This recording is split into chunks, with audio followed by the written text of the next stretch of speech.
we have around 30 participants. We would like to wait for another 5 minutes to make sure that everybody will be able to join us. So today. So as for now, we have around 31 participants. So we'll just wait another 5 to 10 minutes to ensure that all the participants are basically in our webinar today. Yeah? So just hold on and take a cup of coffee.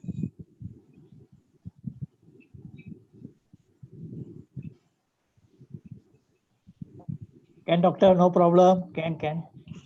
Go make a coffee now. We are already having a coffee already now. Or finish a coffee, going to have dinner.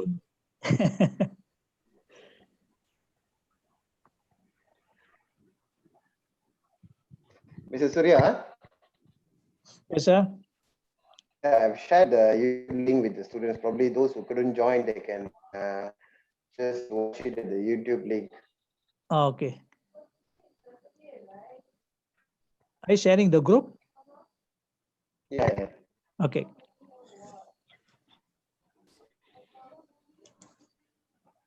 Okay, some housekeeping here. Panels and also the team, please do not you because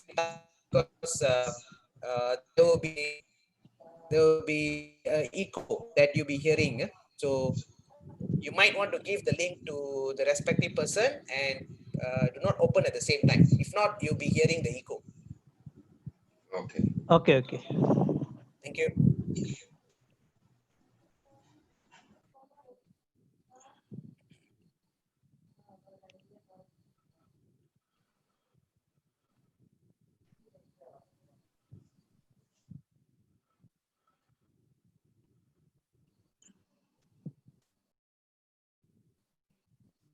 Is there still anyone waiting, doctor? Check and see anyone waiting or not?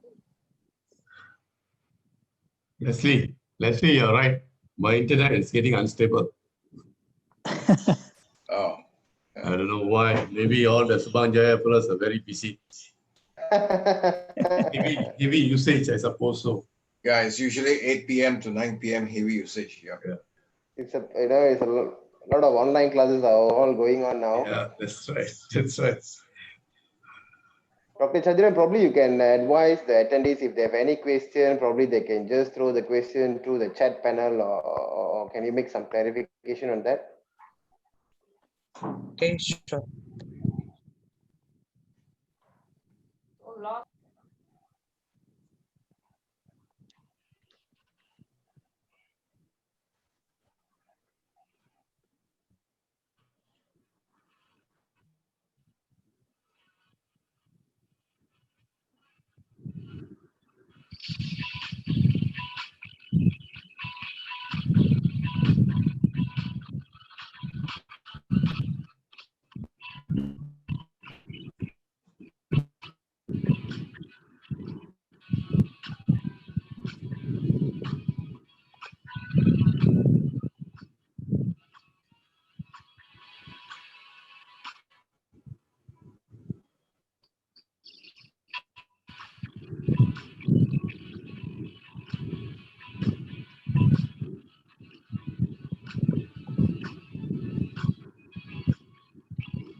Okay, we have around 34 participants.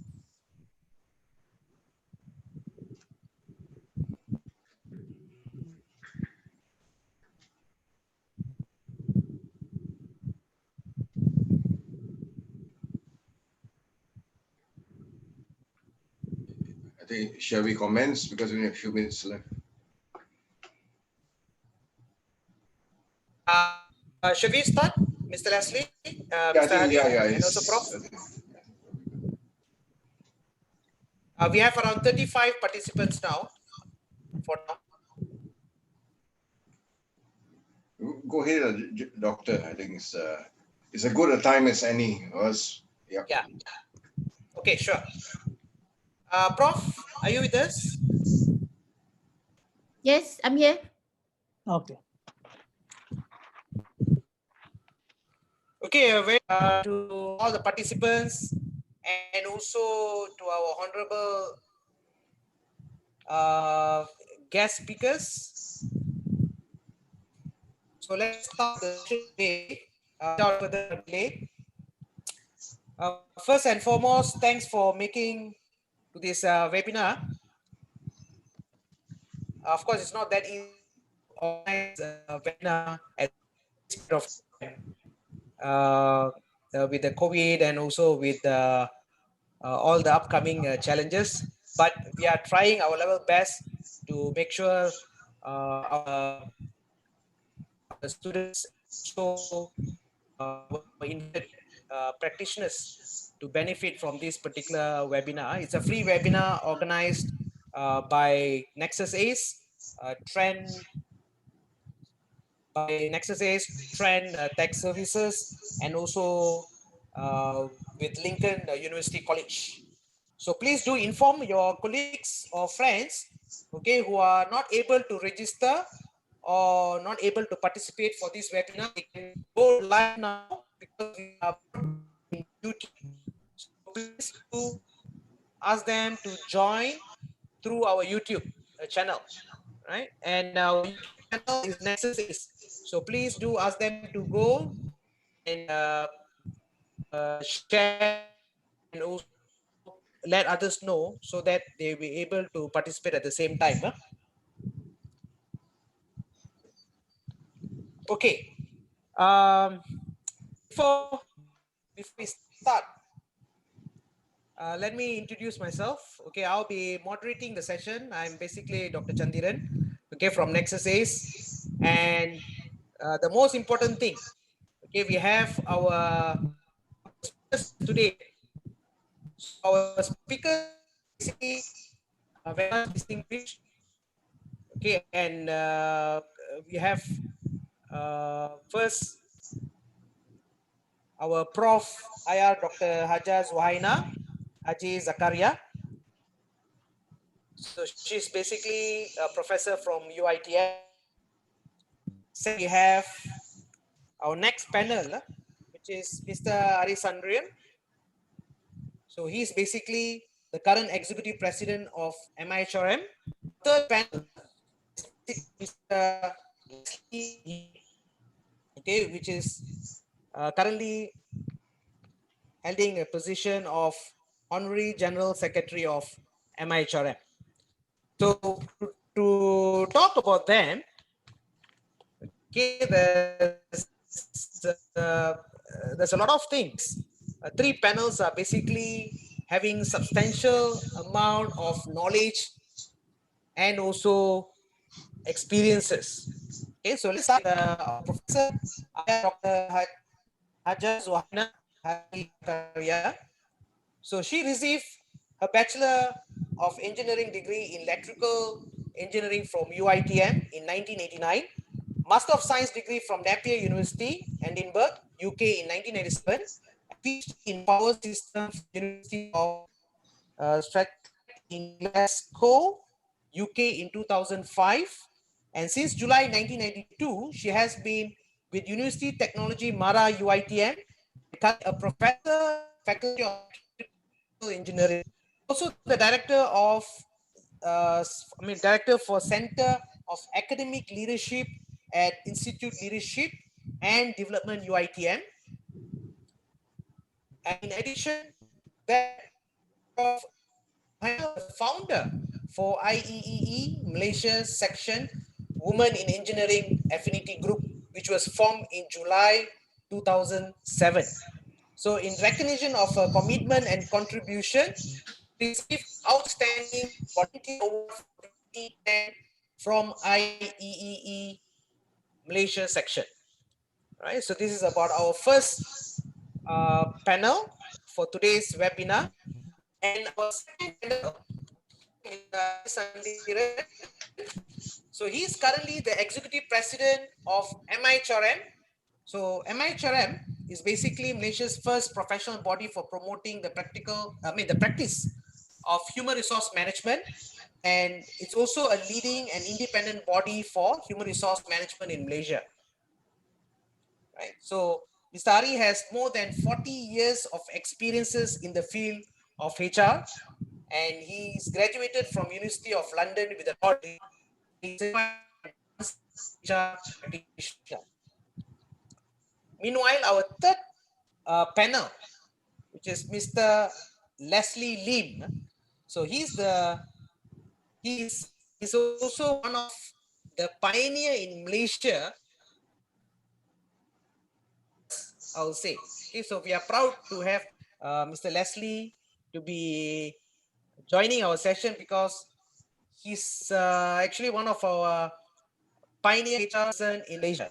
Okay, he's in almost 40 years of HR experiences, and he's the, as what I've mentioned earlier, he's the current General Secretary of MIHRM, and he was also the HR Chairman PERA from 1998 till 2003. And he had worked in many different companies before. Some of the companies, I think quite a popular company. Okay, like for example, Naga World Cambodia as a group director of HR, and also in Inti Group, okay, as a HR director as well. And so these are and blessed we have all these three panels to share their experiences and knowledge in our webinar today. So let us welcome them.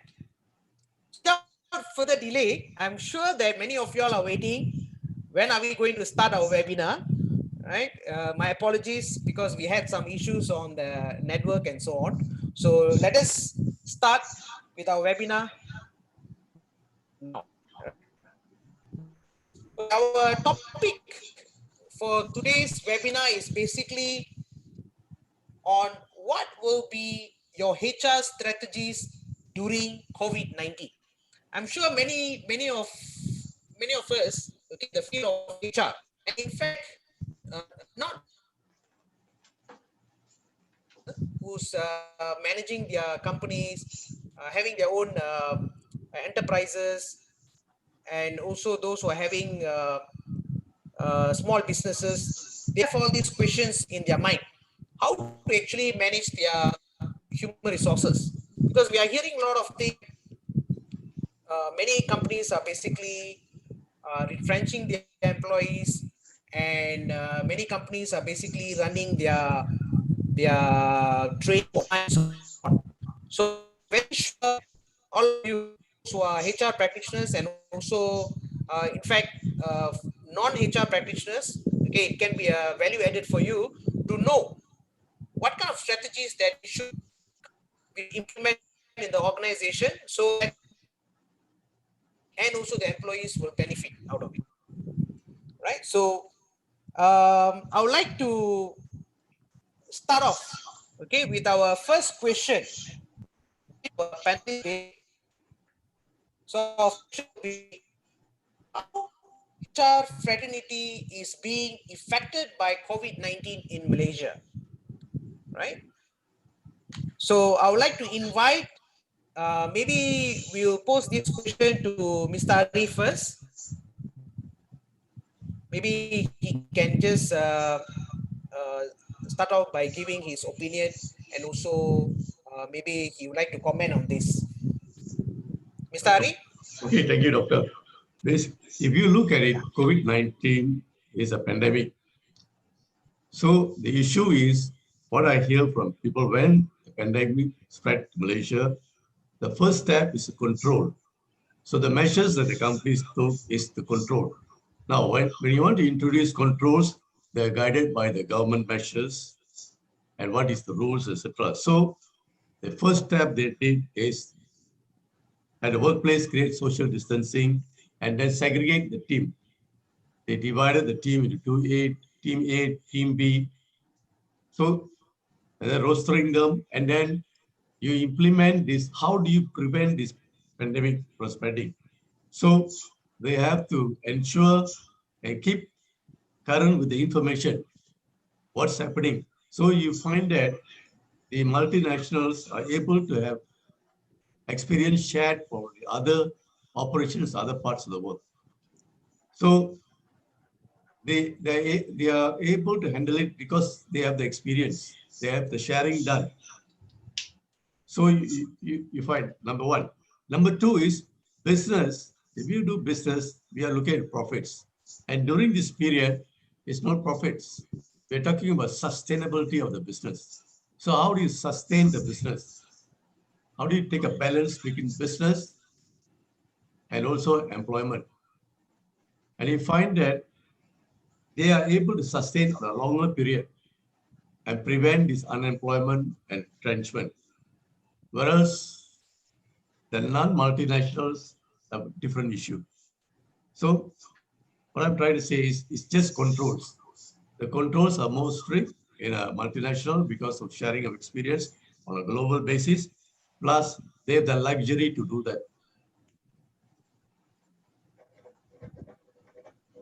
So that's a short answer for that.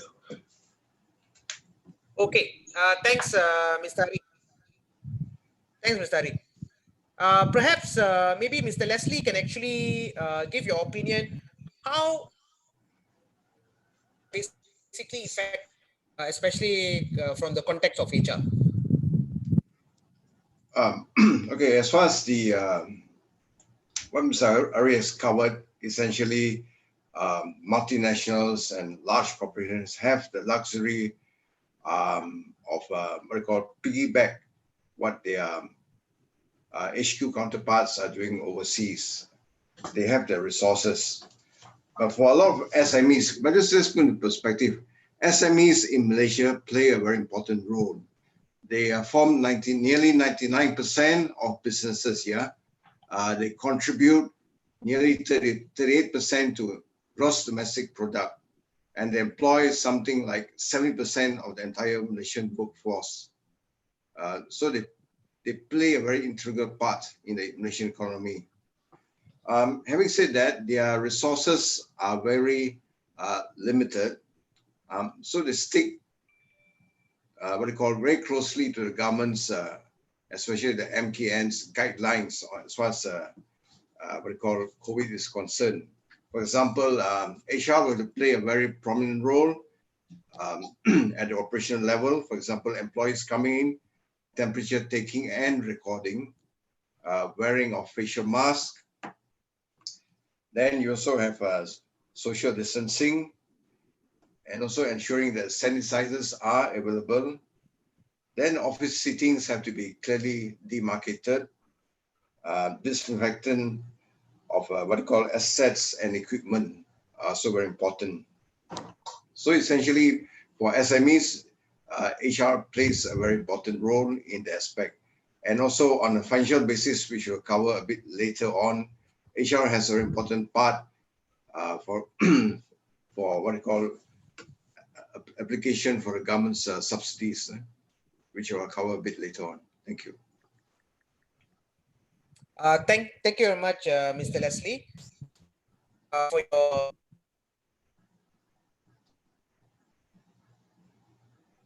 basically being affected.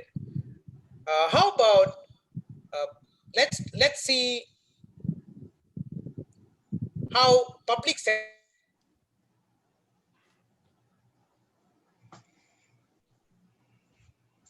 Prof, Dr. Zhu, maybe you can just comment on that. Okay, thank you, Doctor. First of all, I'd like to thank for this invitation. So I'll be sharing my experience of sharing from the view of universities and also training institute. So I believe that most of us, when MCO was first enforced on 18 March, none of us will, I mean, none of us think that it will be an extended standard thing. Okay, maybe we thought that the only 2 weeks that we will have this MCO, and at that point of time, for our university, we just have a circular, making sure that everybody is aware about this, and we make sure that all the services of the university is postponed, except essential services. Then after that, when it was extended for another 2 weeks, then only we came up with a guideline for work from home, because as you know, that government sector, we don't have a policy for working from home. Okay, we have flexibility in terms of coming in and out, but there's no policy on work from home. So after that only, we have to sort of like have an ad hoc policy, and the policy, we have to cover for academic staff, which is the lecturers, and also the administrative staff. So there are two kind of policy, because for academic staff, I think there is no problem for them to work from home, because they can always do their reading or their teaching online. But for administrative staff, we have to think of how can they be doing some works at home, especially um, for the level of clerks or level of operational assistant and so on. So after that only, I think we have a full policy, and I hope this will be, I mean, something that we've learned, something to adapt if, for example, this pandemic will be continued until next year. So I guess that will be my first reaction to the question. Thank you very much, Prof. I think compared to private sectors, because I mean compared to public sectors, I think private sectors are more affected by COVID-19. What do you think, Mr. Leslie? Yes, you're absolutely right, Doctor. Because the SME Association of Malaysia, the president, Dato' Michael Kang, has repeatedly mentioned a lot of SMEs nowadays are actually fighting just not to profit, but just to survive, to carry on. So in fact, just to give a further breakdown, 99%, as we know, of businesses in Malaysia are SMEs. But when you break down SMEs, there are actually 3 levels of SMEs. You have the micro companies, and you have the small enterprises, and you have the medium enterprises. And the composition is very lopsided. Of these SMEs, the micro companies, where they have less than 20, 25 employees, revenue of less than 10 million a year, they make up about 76% of SMEs, number one. The small enterprises will make up about 20% of SMEs, and they employ usually less than 75 employees. And the last one, the medium-sized companies, enterprises, they comprise about 2%. So to them, survival is of a paramount importance. And in fact, when the government last month, towards September 22nd or 23rd, there was an extension on the wage subsidy program, as well as the special Prihatin grants. So this has actually given a lifeline for SMEs to carry on. And according to Dato' Michael Kang, if not for this extension of subsidies, 20% of SMEs would actually close shop. So for the SMEs, it's actually, for many of them, life and death. it's a very tough period for SMEs. So, of course, the SMEs, they have a problem. The main problem is cash flow, and also a lot of their work orders are just in time. So if you have a break of one of these cash flow or just in time work processes, companies are in trouble. And a lot of companies, the SMEs also have another disadvantage, which the MNCs and large corporates have an upper hand, or even the universities have a upper hand. They're actually, usage of technology is very, very low. So they need to enhance their technology capabilities. And then to many SMEs, working from home is, unlike universities, is not very practical really, because the nature of work requires them to interface and actually get work done on the practical side. So this is sharing what SMEs are going through, very rough time. And back to you, Doctor. Leslie. So we can see that I think currently SMEs are badly affected compared to multinational companies and also even the government. Yes. So yeah. What challenges that the multinational companies and also the small medium enterprises will actually face? Maybe Mr. Hari, you can explain the multinational companies, what are the challenges they actually face during this COVID-19? Actually, it's the same now. Because at the end of the day, whether it's an SME or a multinational or universities, we're all doing a business. So the actions are the same. This is something that is beyond us. It is a global issue. So the pandemic needs to be controlled. So what effective controlling measures we take, all the measures you take. But at the same time, you have to come with innovative practices. We cannot depend on old practices to say that business will come back as usual and we'll go back to do as usual. What you have to do is we have to find out how can we overcome with this pandemic, how can we manage our business effectively? What alternatives do we have? So we have to look at alternatives in these challenges. So it's a challenging time. But while we are talking about a challenging time, there are some industries which are gaining. If you look at the papers, see, industries that are making gloves, pharmaceutical companies, which are taking, you go to the pharmacy, you see a lot of people going for medicines. They want to buy vitamins. So there are some industries gaining. But at the same time, there are other export industries which are losing. But this is life. But how are you going to challenge this? What are you going to do? So there is no definite answers to overcome these challenges. If you depend on old formulas, you will never get an answer. But now, what are the new formulas? Who is going to devise a new formula? Who's going to design a new formula? So it all comes with your own practices. You look at your own industry, what is the best you can do to look at an alternative?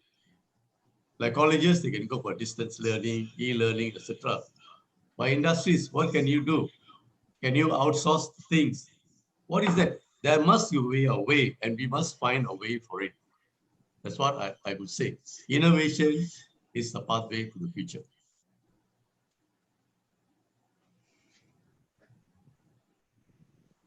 Over to you, Doctor. Thanks, Mr. Hari. How about public sector? Is there any differences? I think for especially for university, although we are not, doing any business, education is our core business. But similarly, we also affected by this pandemic. First of all, we have problem with employment for grad one, because we have graduates who cannot work because of very less company is taking or recruiting a new staff. And then we also have problems, for example, like internship. We have students who have to go for internship for maybe 3 or 6 months. we also having problem to place them in the industries or in SME or MNC companies. And then we also have problem in getting international student coming in, because Malaysia is used to be the international hub for Asia region. So we are having problem to get them in. But we, as Mr. Ari said, we have to find innovative solution. For example, for international student now, we are recruiting, we are doing promotion online. We are also recruiting them by using distance learning. And then the other thing is that what would be our policies on assessing students' assessment, tests, quizzes, final exam? So we need to come up with a good policy. So we cannot, stick to the old whiteboard and marker pen. So we have to we have to use technologies in terms of getting new ways for assessment.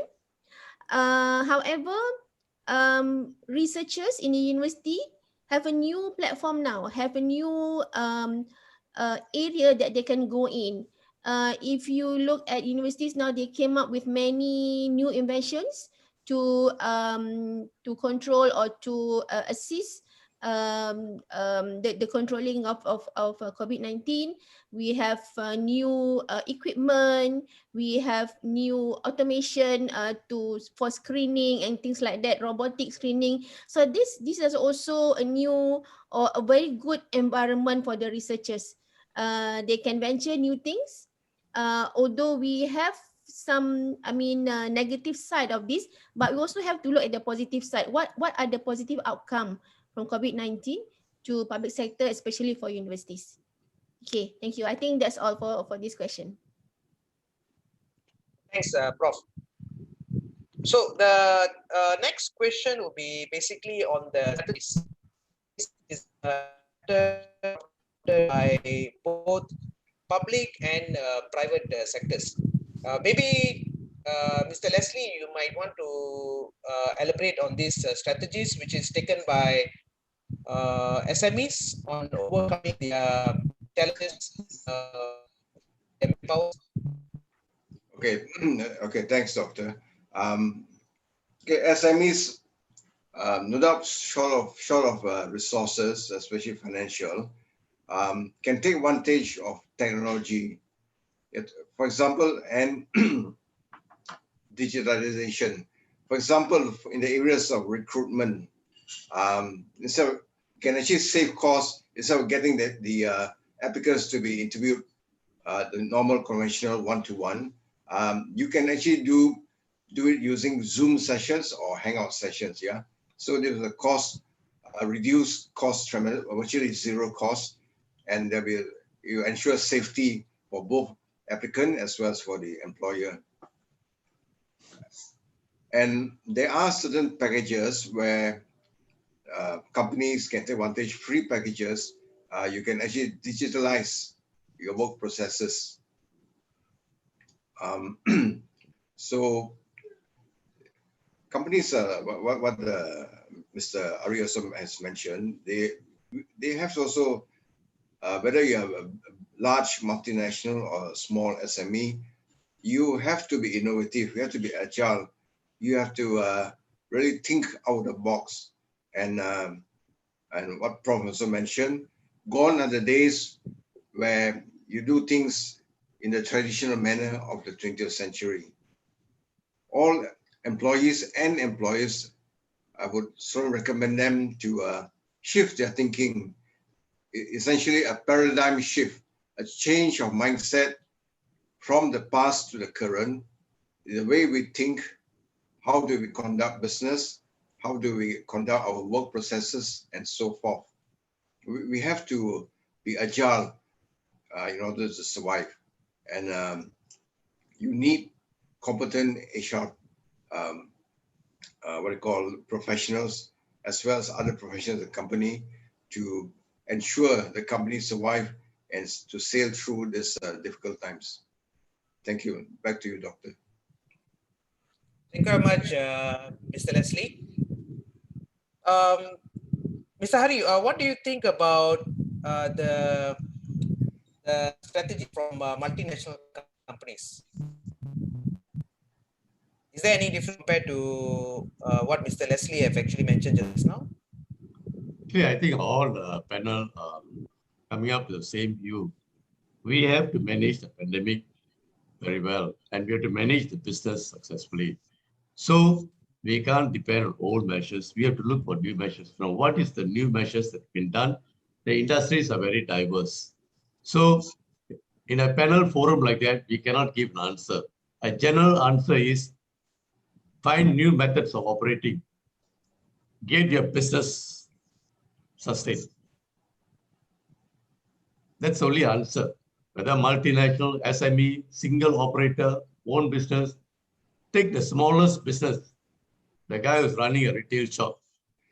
He still have to survive. You see, if you take an individual who's surviving in his family, he will run the shop. He's a single owner. He arranges somehow to do the business, and he attracts the customers. So when it comes to survival, you will find a way to survive. But if you don't fight for survival, you just want to say things will change. Let change to come slowly. It will never come. So the panel is unanimous in that.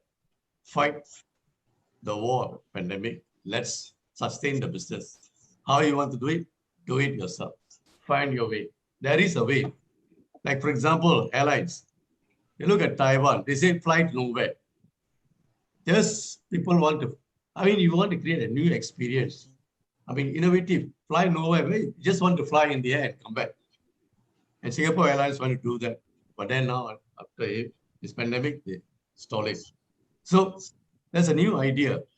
But that's in the airline.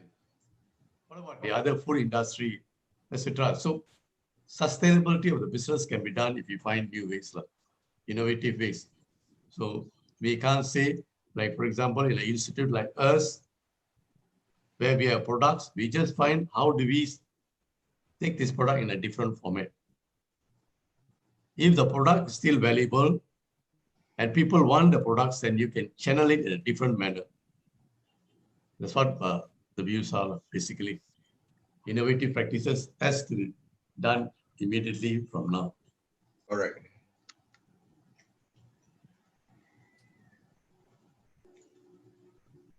So in Malaysia, Ms. Ari, do you think, the government is basically giving us the opportunity for companies to actually be more creative and innovative, especially in a period of time?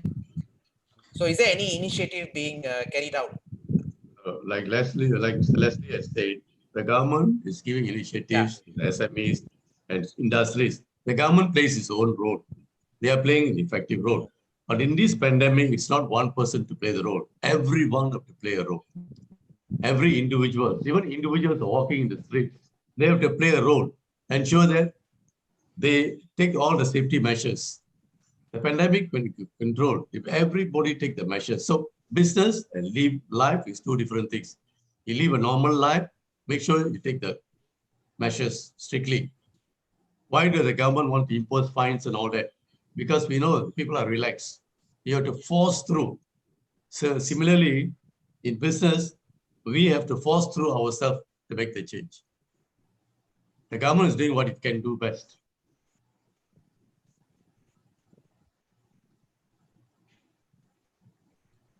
Thanks, Mr. Hari. Prof, do you like to add on strategies being implemented by government sectors? Okay. Yeah. I believe that when we first had the MCO, especially for university, we are forced to do online learning. Okay, although we have been doing it for several years, but there is no force that make it compulsory. But when this happened, we are forced to it, and everybody becomes innovative and creative. So coming the new semester, next week, we are more prepared now. We have explored to other type of technologies. In fact, I think this is also the time for staff to get reskilling and upskilling. Okay, in order for us to get new innovation. We need to learn new things. In fact, during the MCO, we compile all the electronics or all the online learning that is suitable for our staff. Maybe Microsoft Office applications or language or anything that can help them to be equipped with essential skills, because in the future things will not be as before. Okay, so they need to be prepared.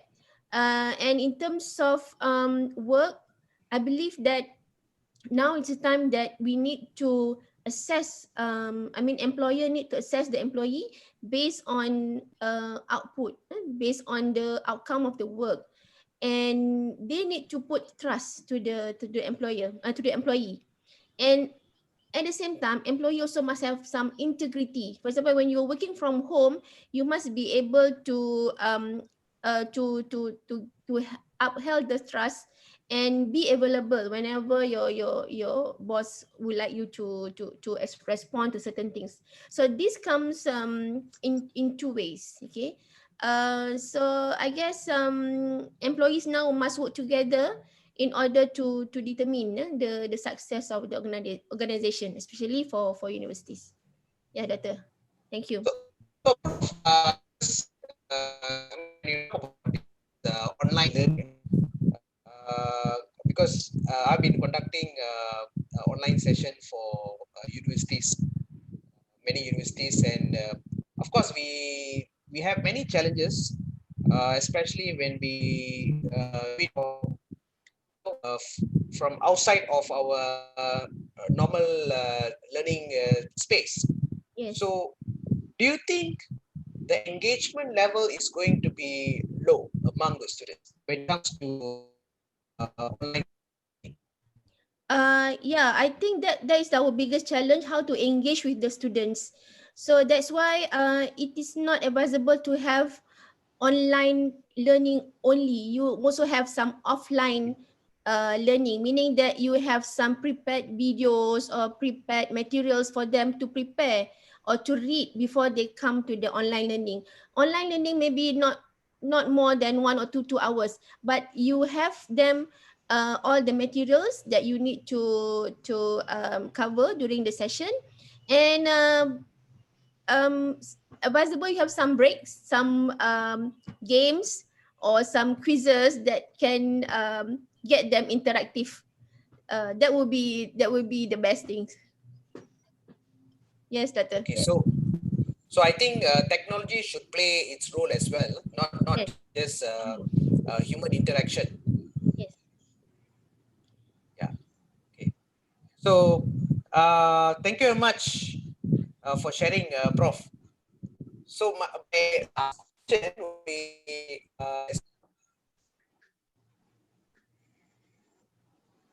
because it is not just happening in education sector, it is also happening in private sectors.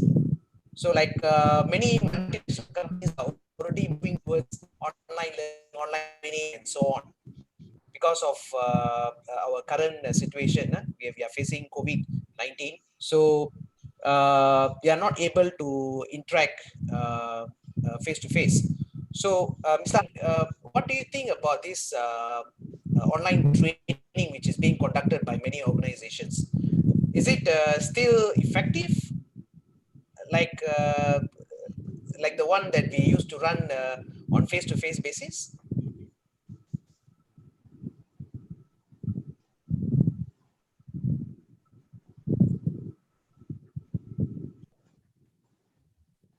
Sorry, you asking me or other Mr. Hari, countries? Mr. Hari. Oh, sorry. General. Yeah. No, if you ask me whether online learning is effective or not, it depends on the method. It depends on the method, how you design the program. Because generally I hear people say, you can't do the program, for long hours. But we have designed digital learning, which is 2 full days. But we do it 8 hours, 8 hours, but we take an interval. One day 8 hours, next week another 8 hours. But how do you keep the 8 hours engage. I compared today, I had a face-to-face class. No, face-to-face class and an online learning. With their face mask, everybody is a public program, so they come, we have a different audience for different areas. They all wear the face mask. You only see the eyes.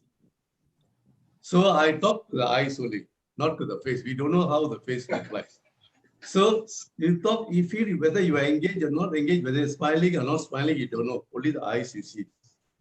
And then, whereas online learning, you can see them. You see them, and then you ask, like Professor said, put quiz, put questions, and then put them into a discussion group. So it depends on your format. So if it is just, I went for some online learning, it's just a lecture, put the notes, lecture, then of course, the delivery is not effective. So you can make it effective. It is not online learning that is not effective. It is the delivery, the method you use, the operation, how you get the subject matter is all total. There is no difference between face-to-face and online learning. If you do it right, that's what I feel. Otherwise, from experience, I enjoy doing online learning rather than face-to-face. That's my view. Perhaps the other panel can have their own views.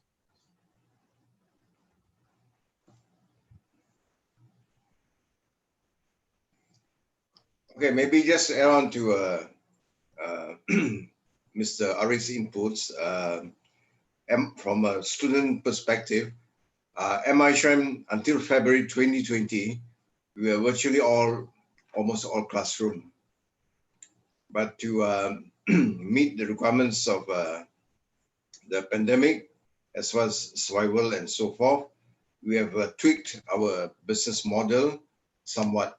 So now we have a combination of a classroom as well as e-learning classes. And how successful e-learning classes, as what Mr. Ari has mentioned, is how you do it, how you carry it out. So this is what MIHRM has embarked on. Thank you.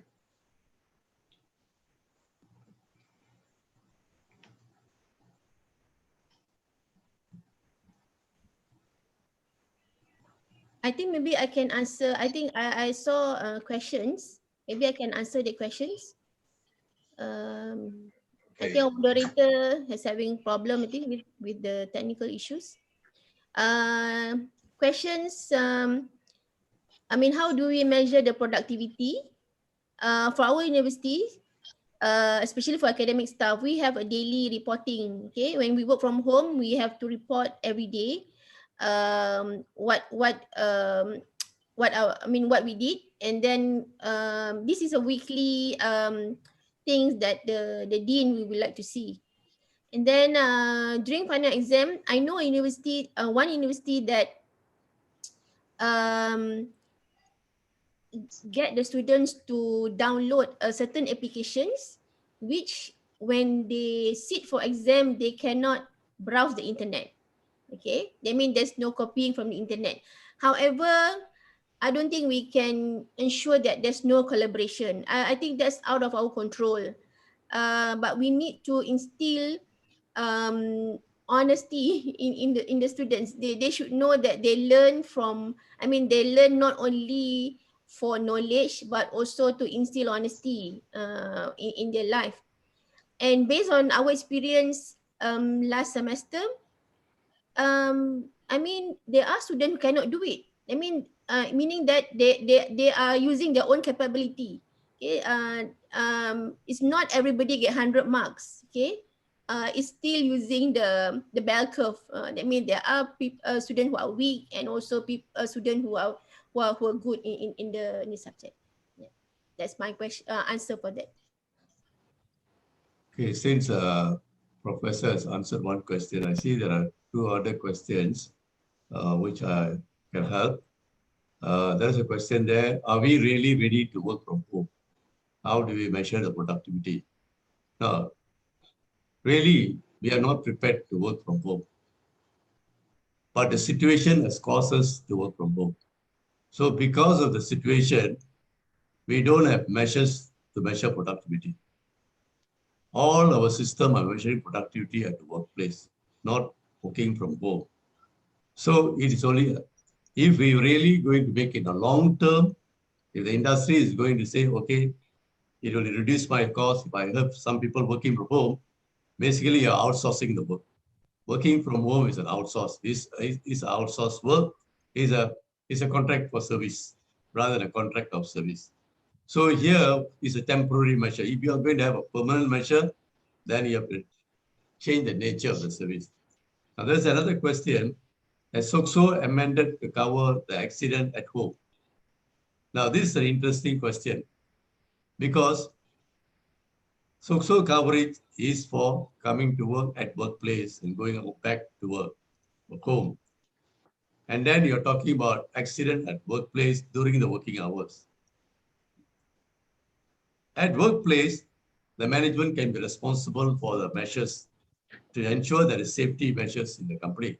But at home, how can the management ensure you are at home very safe? You may just make a coffee and spill over you. There may be injury.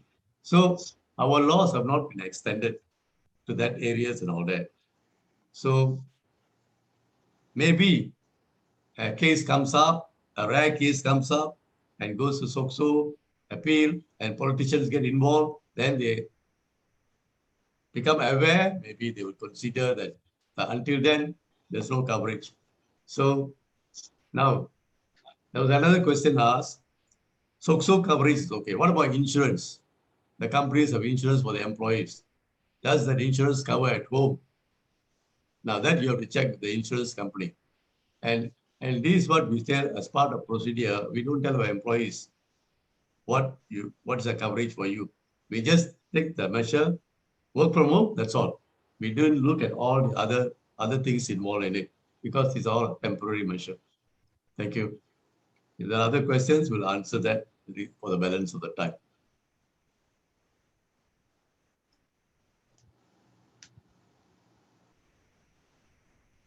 Mr. Surya, in the absence of Dr. Jantira, would you like to take Okay, thanks, Mr. Leslie. I'll take the charge. Okay, I got one question, a discussion question. If you look at the current situation, the pandemic looks like there's no end. Okay, we don't know when it's going to end. Okay, as all the panelists mentioned that we have to come up to a certain kind of innovation to sustainability in the business. But the support from the government looks like they already given enough support, but on economic terms, if you look at how long the government can support in monetary form so that the industry can sustain. Because if you look at economics, we are talking about for short term. Okay, so whatever plans made is maybe on short term, but if we prolong for another 6 more months or 1 year, let's say, how could this sustain and how could the government support the industries? I think I'll raise this question to Mr. Ari first, then followed by Mr. Leslie. Thank you. These are big questions. I don't have simple answers. Number one. Number two, if we say any views of our own, those are all personal views, will not be accepted in the general public. So this is a public forum, so we have to watch out what we want to express. So the government is doing its best. Now the question is, are the business owners doing their best? So the business owners must answer. Then as employees, as Professor said, are we contributing to the organization during difficult times?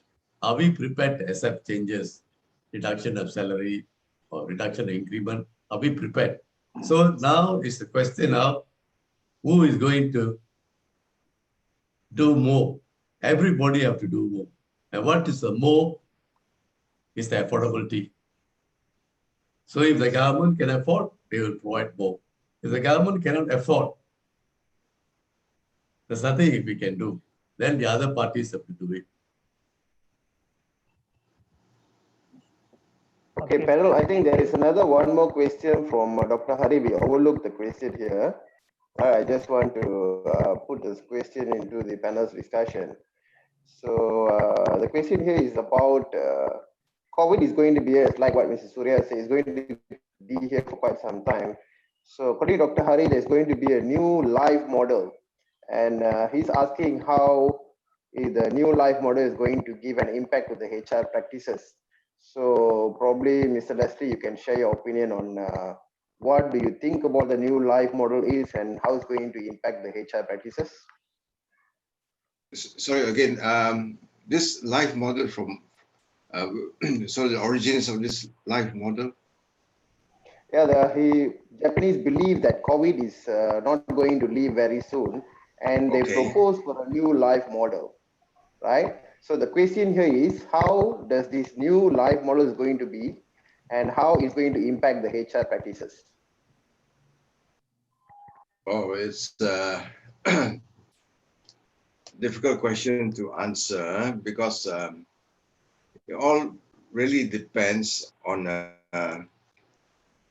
well, how do we first and foremost, how soon can we get the scientists devise vaccine which is effective, commercialize it, and rolling out. And then secondly, what has been mentioned by Mr. Ari also, okay, the government is doing its best and believe that the government will continue to do so. But likewise also the employers would have to play a part, and even employees would play a part. So at this juncture, there's, to be honest, there's no clear-cut answer to that question. All parties should strive to be innovative, how to survive. Even let's take even in our own households. Normally, husband and wife will be working. So if one partner loses a job, so how do you continue to survive? You have a lot of expenses to take care of, your housing loans, your car loans, your children's education, and so forth.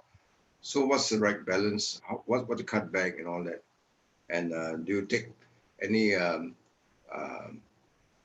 extra part-time jobs? Do you be innovative to go online, perhaps to go into the food business to supplement your income?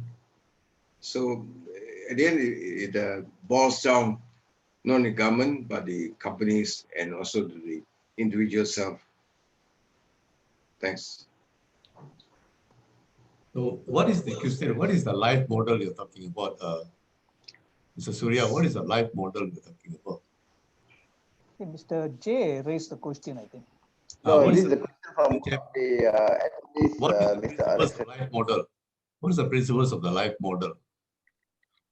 According to the, I think this is a question raised by one of our attendees here, Dr. Hari, right? So he get to know that Japanese are coming with the new life model post COVID-19, right? So what is the model? I'm not sure what is the model about. Probably Dr. Hari can explain further on this, and then I will share with you later. Okay. Now, this is out of the picture. We talk about out of the context. If you look at this issue, actually it's a global issue. This issue of pandemic, COVID-19 is a global issue. Yeah. If globally the leaders come to a right mind, the right order, then it will be corrected.